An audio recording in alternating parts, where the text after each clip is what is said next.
Ongole IIT ఈ క్యాంపస్లో seat పొందిన విద్యార్థులు ఏ సంవత్సరం ఎక్కడ చదువుతారో తెలియని పరిస్థితి. క్యాంపస్ మంజూరై దశాబ్ద కాలం కావస్తున్న సొంత భవనాలు లేక పరాయి పంచన చదువులు సాగించాల్సిన దుస్థితి.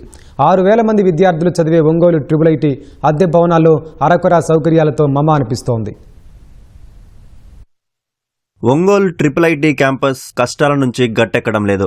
2016లో మంజూరైన ఈ క్యాంపస్ ఇప్పటి వరకు అద్దె భవనాల్లోనే కొనసాగిస్తున్నారు. సంతనూతలపాడు సమీపంలోని ఓ ప్రైవేటు భవనంలో కొన్ని తరగతులు, ఒంగోలు పట్టణంలో మినీ బైపాస్ రోడ్డులో ఉన్న రామన్నాయుడు విద్యాలయం భవనంలో మరికొన్ని తరగతులు నిర్వహించేవారు. అదీ చాలక కడప జిల్లా ఇడుపులపాయ, నూజివీడు ఐఐటి క్యాంపస్లలోనూ మరికొన్ని తరగతులు నిర్వహించేవారు.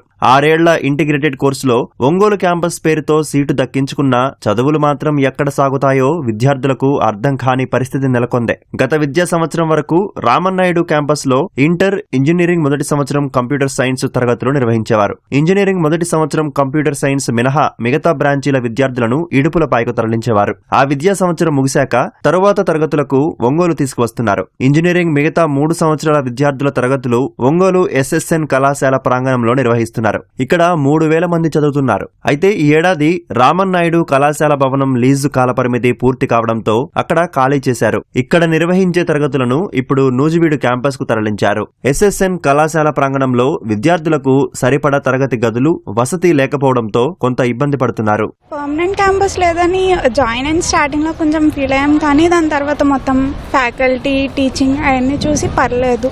ఇన్ఫ్రాస్ట్రక్చర్ కొంచెం అదే తీసుకున్నది కాబట్టి మనం మాత్రం ఏం చేయలేము. క్యాంపస్ అయితే బాగుందండి, స్టడీ పరంగా బాగుంటది.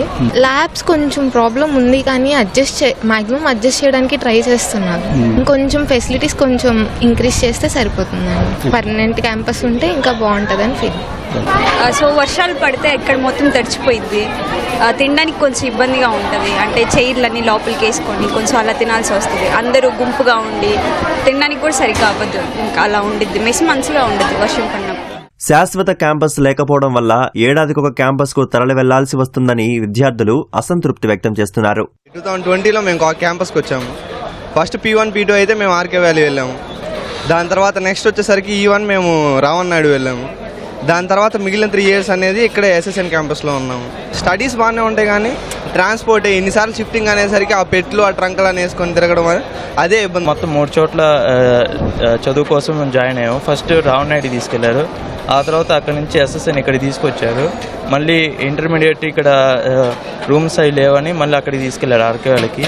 మళ్ళీ ఇంజనీరింగ్ వచ్చేసరికి SSN కాలేజ్కి తీసుకొచ్చారు.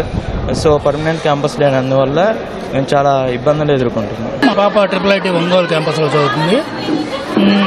మా పాప చేరకముందు నుంచి క్యాంపస్ కడతామన్నారు, కానీ ఇంతవరకు కన్స్ట్రక్షన్ చేసి పర్మనెంట్ క్యాంపస్ అనేది ఏర్పాటు చేయలేదు. దానివల్ల పిల్లలు కొంచెం సఫర్ అవుతున్నమాట వాస్తవమే, కానీ వీలైనంత తొందరగా ఈ గవర్నమెంట్లో అయినా లోకేష్ గారు ఎడ్యుకేషన్ మినిస్టర్ కాబట్టి కొంచెం కేర్ తీసుకొని వీలైనంత త్వరగా campus, permanent campus RK Valley, Nuzvid లాగానే ఒంగోలు కూడా పర్మనెంట్ క్యాంపస్ ఏర్పాటు చేస్తే బెటర్గా ఉంటుంది. క్యాంపస్ నిర్మాణానికి 560 కోట్ల రూపాయలు ఖర్చవుతాయని ప్రతిపాదనలు పంపించారు. నిధులు మంజూరైతే నిర్మాణ పనులు పూర్తి చేస్తామని కనిగిరి ఎమ్మెల్యే చెప్పారు. ఇటీవల లోకేష్ బాబు గారి దృష్టికి తీసుకువెళ్లి బల్లిపల్లి ప్రాంతంలో 152 ఎకరాలు స్థలాన్ని కూడా కేటాయించడం జరిగింది.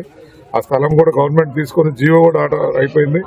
కానీ అతి త్వరలో ఒక 150 కోట్లు, అది మొత్తం ప్రాజెక్టు కాస్ట్ 560 కోట్లు, 150 కోట్లు మొదటి దశగా రిలీజ్ చేయడానికి లోకేష్ గారి ప్రయత్నాలు జరుగుతున్నాయి. త్వరలో రాగానే కాలేజీ ప్రారంభిస్తామని తెలియజేస్తారు. ప్రభుత్వం నిధులు మంజూరు చేసి శాశ్వత క్యాంపస్ నిర్మాణం పూర్తి చేసి కష్టాలు తీర్చాలని విద్యార్థులు కోరుతున్నారు.